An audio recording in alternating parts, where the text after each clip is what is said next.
Kalau Yusuf perasan, tanda-tanda kecil kiamat, kalaulah go through one by one, akan dapat 3 keadaan. Ada 3 fasa tanda kecil kiamat. Fasa yang pertama, tanda kecil kiamat yang sudah berlaku.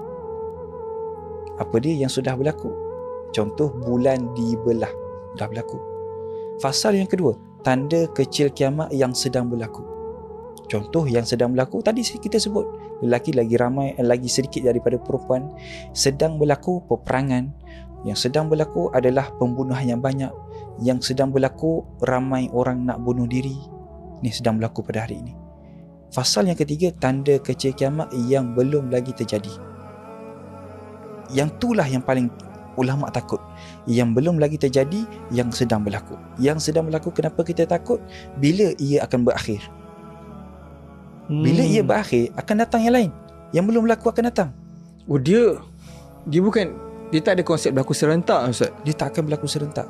Sebab itulah saya kata, tanda kecil kiamat dah berlaku selama 1400 tahun.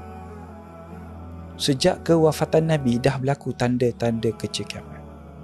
Dan di antaranya yang saya takut adalah tanda kecil kiamat yang 23, iaitu tidak peduli makanan dan halal dan haram.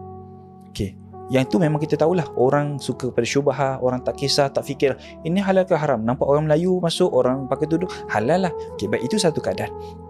Ada satu keadaan lagi yang saya risau, adalah ramai orang tak memikirkan solat itu wajib. Dia tak rasa solat tu wajib kepada aku. Tak apa, wajib tapi aku tak nak solat. Orang tak hiraukan solat, wajib solat. Orang tak hiraukan wajib puasa. Orang tak hiraukan zakat. Sebab tu hari ini saya kata, orang yang tak nak solat, saya boleh kata orang yang tak nak solat bukan disebabkan mereka tak nak solat semata-mata, tapi disebabkan Allah tak nak ibadah solat daripada kamu.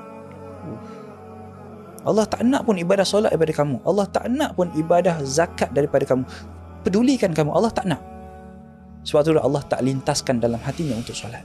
Jangan kita sampai tahap tu. Ramai orang hari ini, maaf saya sebut, tak tutup aurat dengan betul. Kenapa dia tak tutup aurat dengan betul? Yes, mereka memang tak nak tutup aurat. Tapi sebab yang kedua adalah Allah tak nak pun mereka tu tutup aurat. Bahasa kasar, Allah tak nak pun ibadah pahala datang daripada dia. Allah nak dosa saja datang daripada dia.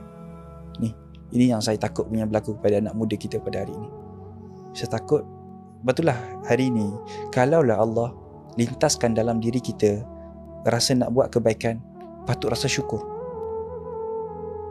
Ucaplah subhanallah. Sebab apa? Sebab Allah pilih kita untuk buat baik.